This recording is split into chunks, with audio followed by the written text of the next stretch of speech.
দাড়ি কতটুকু কাটা যায়? দাড়ি কাটার জিনিস না, দাড়ি রাখার জিনিস।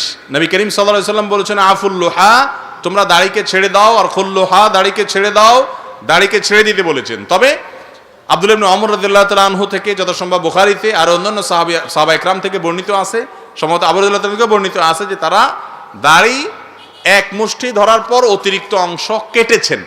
এই জন্য কারোর যদি দাড়ি বড় হলে বুতামের সাথে লেগে যায়, ডিস্টার্ব ফিল হয়, পেশাবের ছিটা চলে আসে, নানা রকম অসুবিধা তৈরি হয়, এক মুষ্টির পরে তিনি কাটতে পারবেন। অনেক উলামা একরাম সেটাকেও নিষেধ করেন, কিন্তু সাহাবা একরাম থেকে এটি সুসাব্যস্ত হয়েছে যে তারা এক মুষ্টির পরে অতিরিক্ত অংশ কেটেছেন।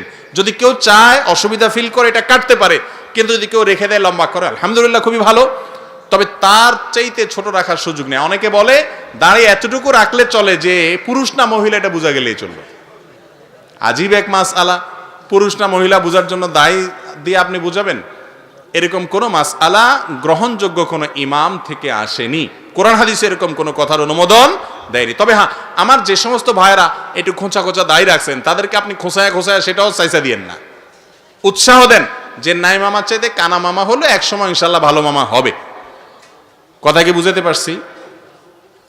আমরা এখন সবাই অন্যদেরকে নিয়ে ব্যস্ত।